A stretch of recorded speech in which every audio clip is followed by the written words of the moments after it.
Hello friends, welcome back to Anjana thoughts and logs. మరి ఈరోజు అయితే అండి మీ అందరి కోసం మరొక మంచి స్టిచ్చింగ్ వీడియోతో వచ్చేసాను. సరే, మీ ఇంట్లో అయితే అండి చిన్నపిల్లలు ఉన్నారా? ఆడపిల్లలు ఉన్నట్లయితే అండి మరి వాళ్ళ కోసం ఈ అందమైన చాలా స్టైల్గా ఉండే వన్ షోల్డర్ బేబీ ఫ్రాక్ అనేది స్టిచ్ చేసుకోండి. సో మరి దీనికి కావాల్సిన మెజర్మెంట్స్ అన్నీ మీకు ఇప్పుడు చూపిస్తాను. సో మరి ముందుగా అయితే అండి ఈ కాటన్ పీస్ అనేది తీసుకున్నాను. ఈ కాటన్ ఫ్యాబ్రిక్ అయితే 80 సెంటీమీటర్స్ అయితే ఉంది. సో మనమైతే అండి ఇప్పుడు ఒక 1 ఇయర్ బేబీ కోసం ఈ ఫ్రాక్ అయితే స్టిచ్ చేస్తున్నాము. సో మరి దానికి సరిపడే క్లాత్ అయితే అండి మనకి 80 సెంటీమీటర్స్ సరిపోతుంది. సో 1 మీటర్ కూడా అవసరం లేదు. సో ముందుగా అయితే అండి సెంటర్కి ఫోల్డ్ చేసుకొని మళ్ళీ ఇంకొకసారి సెంటర్కి అయితే ఫోల్డ్ చేయాలి. సో టోటల్ మనకి 4 లేయర్స్ అనేది వస్తుంది. ఇక ఫోల్డెడ్ సైడ్ నుంచి మనము మార్కింగ్ అయితే చేసుకుందామండి. ముందుగా అయితే టాప్ పార్ట్ కోసం మనము 8.5 ఇంచెస్ లెంగ్త్ అయితే తీసుకుంటున్నాము. ఇక 10 ఇంచెస్ విడ్త్ అయితే ఉందండి ఫోల్డ్ చేశాక. సో ముందుగా ఈ మార్కింగ్ చేసుకొని ఈ పీస్ అనేది కట్ చేసి పక్కన పెట్టుకుందాం. సో మరి టాప్ పార్ట్ అయితే అండి కట్ చేసాం కదా. ఇప్పుడు మనం మెజర్మెంట్స్ అయితే చూసేద్దాం. ముందుగా క్లాత్ని అయితే అండి మనం రివర్స్ చేసి పెట్టుకోవాలి. ఇప్పుడు మనం మార్కింగ్ చేసుకుందాం. సో ఇక్కడ షోల్డర్ అయితే అండి నేను 4 ఇంచెస్ తీసుకుంటున్నాను. సో అదేవిధంగా ఆర్మ్ హోల్ కూడా మనకి 4 ఇంచెస్ అయితే వస్తుంది. సో ఈ విధంగా ఆర్మ్ హోల్ కూడా మనం డ్రా చేశాక ఇప్పుడు మనం చెస్ట్ పార్ట్ అనేది డ్రా చేసుకుందాం. ఇక చెస్ట్ పార్ట్ చూసినట్లయితే అండి ఇక్కడ నేను 6 ఇంచెస్ అయితే తీసుకుంటున్నాను. ఇక 1.5 ఇంచ్ మార్జిన్ అయితే తీసుకుంటున్నాను. సో మరి మీ పాప మెజర్మెంట్స్ ప్రకారం మీరు తీసుకోవచ్చండి. సో ఇక్కడైతే నేను 1 ఇయర్ బేబీకి ఫ్రాక్ అన్నాను కదండి.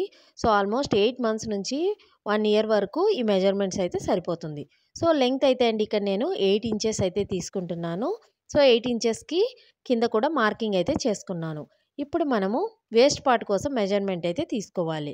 ఇక్కడ వేస్ట్ పార్ట్ అయితే అండి నేను 5 ఇంచెస్ తీసుకుంటున్నాను. ఇక 1.5 ఇంచ్ మార్జిన్ అయితే తీసుకున్నాను. ఈ విధంగా మార్కింగ్స్ అన్ని డ్రా చేసుకున్నాక మనం టాప్ పార్ట్ అనేది కట్ చేసుకోవాలి. ఆర్మ్ హోల్ రౌండ్ అనేది కూడా తీసుకోవాలి. సో ఇక నెక్ డీప్ అనేది తీసుకోవాలండి. ముందుగా అయితే నెక్ అయితే అండి విడ్త్ 2 ఇంచెస్ తీసుకున్నాను. ఇక డీప్ అయితే 2.5 ఇంచెస్ అనేది తీసుకుంటున్నాను. సో మనం ఇక్కడ రౌండ్ నెక్ అనేది తీసుకుంటున్నామండి. సో 2.5 ఇంచెస్ డీప్ తీసుకుంటే సరిపోతుంది. సో ఈ విధంగా తీసుకున్నాక రౌండ్ షేప్ అనేది డ్రా చేసుకుందాం. సో ఇక్కడ బ్యాక్ ఫ్రంట్ ఒకే నెక్ షేప్ అండి. అందుకే 2 సైడ్లు ఒకేసారి మనం కట్ చేసుకోవచ్చు. ఈ విధంగా మార్కింగ్ చేసుకున్నాక మొత్తం మనము ఈ టాప్ పార్ట్ అనేది కట్ చేసి పక్కన పెట్టుకుందాం. సో ఇక్కడ మనకి సింగిల్ షోల్డర్ ఫ్రాక్ అని చెప్పాను కదండి. ఈ సింగిల్ షోల్డర్ ఫ్రాక్ అయితే అండి చిన్న పిల్లలకైతే చాలా ముద్దుగా ఉంటుందండి. చాలా క్యూట్గా ఉంటారు వాళ్ళు. సో మరి ఇటువంటిది మీరు కూడా మీ పాప కోసం ట్రై చేసి చూడండి. చాలా అందంగా ఉంటుంది. ఇప్పుడు సింగిల్ షోల్డర్ కోసం మనము ఇక్కడున్న లెఫ్ట్ షోల్డర్ నుంచి ఈ విధంగా డ్రా చేసుకోవాలి. మీకు ఒకవేళ రైట్ షోల్డర్ కావాలంటే ఎటు సైడ్ కావాలంటే అటు సైడ్ మీరు ఈ విధంగా ఆర్మ్ హోల్ దగ్గరికి ఈ షేప్ అనేది డ్రా చేసుకోవాలి. ఇక్కడ మార్కింగ్ చేసుకున్నాం కదండి, అదే ప్రకారం మనము ఒక సైడ్ షోల్డర్ అయితే కట్ చేసుకోవాలి. సో ఇక్కడ మనకి రైట్ సైడ్ నుంచి కట్ అయితే చేసేసుకుంటున్నామండి. చూస్తున్నారు కదా, ఈ విధంగా కట్ చేసుకున్నాక ఇప్పుడు మనకి సింగిల్ షోల్డర్ అనేది కనిపిస్తుంది కదండి. ఇక్కడ చిన్న మార్కింగ్ అనేది చేసుకుందాం. సో ఇప్పుడు మనము ఇంకొంచెము డిజైనర్ ఫ్రాక్ లాగా అయితే తయారు చేయాలి కదండి. దానికోసం నేనేం చేస్తున్నానంటే ఇక్కడ నేను ఫ్రిల్ అనేది పెట్టబోతున్నానండి. ఫ్రంట్లో నెక్కి నేను ఈ రౌండ్కి ఫ్రిల్ అనేది పెట్టబోతున్నాను. దానికోసం నేను కాంట్రాస్ట్ కలర్ అయితే తీసుకుంటున్నాను. ముందుగా అయితే అండి ఈ షోల్డర్ని మనం జాయిన్ చేసి పెట్టుకుందాం. ఇప్పుడు మనము కాంట్రాస్ట్ కలర్ అని చెప్పాను కదండి, ఈ డ్రెస్లో ఉన్న పర్పుల్ కలర్ అయితే నేను తీసుకుంటున్నాను. ఇప్పుడు మనం 3 ఇంచెస్ విడ్త్కి తీసుకొని కట్ చేసుకోవాలండి. లెంగ్తీ పీస్ అయితే కట్ చేసుకుందాము. ఎందుకంటే చిన్న చిన్న ఫ్రిల్స్ అయితే పెట్టాలి కదా. సో ఇక్కడ లెంగ్త్ అనేది ఆల్మోస్ట్ 29 ఇంచెస్ అయితే నేను తీసుకుంటున్నానండి. అది కూడా మీకు ఇప్పుడు చూపిస్తాను. సో మరి ఈ విధంగా కాంట్రాస్ట్గా మనం ఫ్రిల్ పెట్టామంటే చాలా అట్రాక్టివ్గా అయితే మనకి ఫ్రాక్ అనేది రెడీ అవుతుంది. సో 29 ఇంచెస్ లెంగ్త్ అయితే తీసుకున్నాను కదండి. సో ఫ్రిల్ అనేది మనకి చాలా నీట్గా అయితే వచ్చేస్తుంది.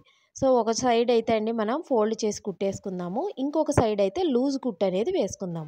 ఈ విధంగా లూజ్ కుట్టు వేశాక దారాన్ని మనం లాగినట్లయితే చిన్న చిన్న ఫ్రిల్ అనేది మనకి ఫామ్ అవుతుంది. అర్థమైంది కదండి.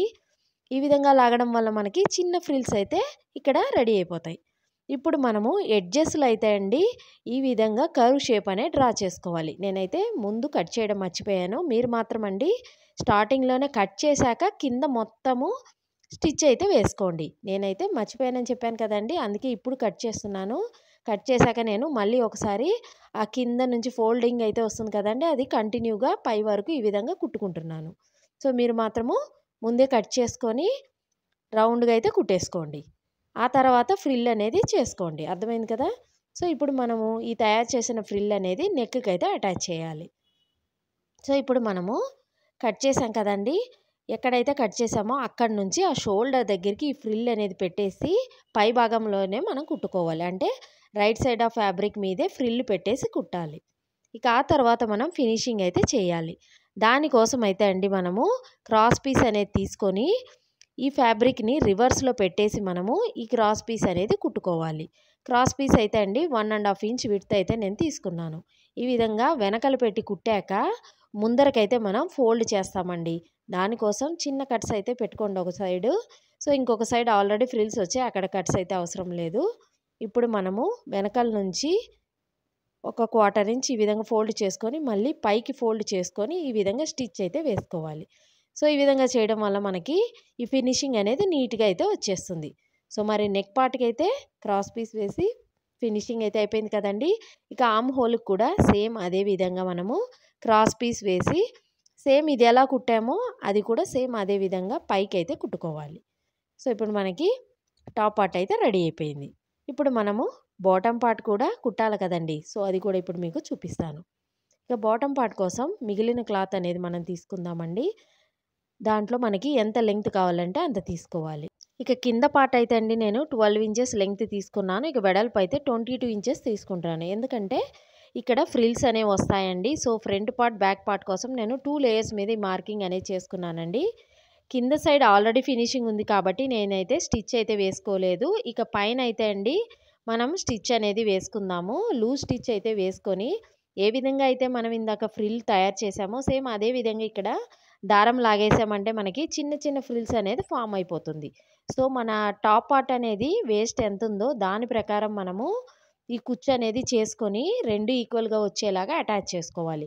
సో, కింద పార్ట్ 12 ఇంచెస్ లెంగ్త్ అని చెప్పాను కదండీ! సో, 12 ఇంచెస్ లెంగ్త్‌తో మనకి ఈ ఫ్రిల్ పార్ట్ అనేది రెడీ అయిపోయింది. ఇప్పుడు పైన పార్ట్, కింద పార్ట్ అనేది మనం అటాచ్ అయితే చేసుకోవాలి. చాలా అందంగా అయితే వచ్చేస్తుందండి. చూసారు కదా! 80 సెంటీమీటర్స్ క్లాత్‌తో మనము ఎంత చక్కటి స్టైల్‌గా ఉండే మనకి రెడీమేడ్ దొరికే స్టైల్‌లో ఉంది కదండీ! రెడీమేడ్ గౌన్స్ ఇలానే ఉంటాయి కదా! మనం ఇంట్లోనే ఇటువంటి రెడీమేడ్ ఫ్రాక్స్ అనేది తయారు చేసుకోవచ్చండి. చాలా అందంగా ఉంది కదా! సో, మరి మీరు కూడా ట్రై చేయండి. ఇక సైడ్ అయితే అండి ఫిట్టింగ్ అంతా మనం ఫినిష్ చేసుకోవాలి. ఇక మనకి ఇక్కడ బ్యాలెన్స్ ఏముంది? ఇక్కడ షోల్డర్ అనేది పెట్టాలి కదండీ మనము. సో, వన్ సైడ్ అయితే మనకి షోల్డర్ వచ్చింది. ఇంకొక సైడ్ అయితే అండి మనకి స్ట్రిప్ అనేది వస్తుంది. షోల్డర్ అయితే కట్ చేసేసాం కదా! సో, 9½ లెంగ్త్ అయితే మనం తీసుకున్నాము. సో, ఇక విడ్త్ అయితే అండి 1½ ఇంచ్ అయితే నేను తీసుకున్నాను. దీన్ని మనము డోరీలాగా అటు సైడ్, ఇటు సైడ్ కుట్టు వేసుకొని రివర్స్ చేసుకున్నామంటే మనకి ఇటువంటి స్ట్రిప్ అనేది తయారవుతుంది. ఇప్పుడు ఈ స్ట్రిప్‌ని మనము మార్కింగ్ చేసుకొని కరెక్ట్‌గా ఎక్కడ షోల్డర్ మీద కుట్టాలో అక్కడ మనం మార్క్ చేసుకోవాలి. సో, ఈ విధంగా సెంటర్‌కి ఫోల్డ్ చేసుకొని అటువైపు ఉన్న షోల్డర్‌కి ఎగ్జాక్ట్‌గా ఉండేలాగా ఇక్కడ కూడా మనం మార్కింగ్ అయితే చేసుకోవాలండి. ఇంకా ఆ షోల్డర్ ఎంతుందో అదే ప్రకారంగా మనము ఈ షోల్డర్ కూడా మనము ఈ లెంగ్త్ అనేది పెట్టుకోవాలి.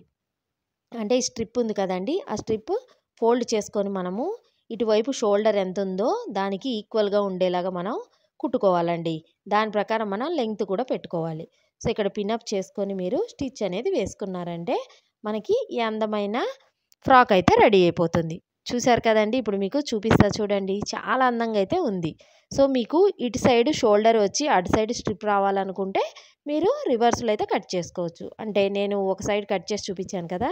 సో, ఇటువైపు కట్ చేశారంటే మీకు ఎటు కావాలంటే అటు పెట్టుకోవచ్చండి. నేనైతే లెఫ్ట్ సైడ్ షోల్డర్ వస్తుంది. రైట్ సైడ్ అయితే ఈ విధంగా స్ట్రిప్ అనేది వచ్చేస్తుంది. సో, మరి అర్థమైంది కదండీ! చాలా చక్కగా మనకి ఫ్రాక్ అయితే రెడీ అయిపోయింది. మరి మీకు గాని ఈ ఫ్రాక్ నచ్చినట్లయితే తప్పకుండా మీ పిల్లల కోసం ట్రై చేసి చూడండి. ఇక మీకు వీడియో నచ్చినట్లయితే లైక్ చేయండి, షేర్ చేయండి. మరి మా ఛానల్‌ని సబ్స్క్రైబ్ కూడా చేసుకోండి. మరిన్ని కొత్త కొత్త అప్డేట్స్ కోసం పక్కనే ఉన్న బెల్ ఐకాన్‌ని కూడా క్లిక్ చేయండి. Thank you friends. Thanks for watching.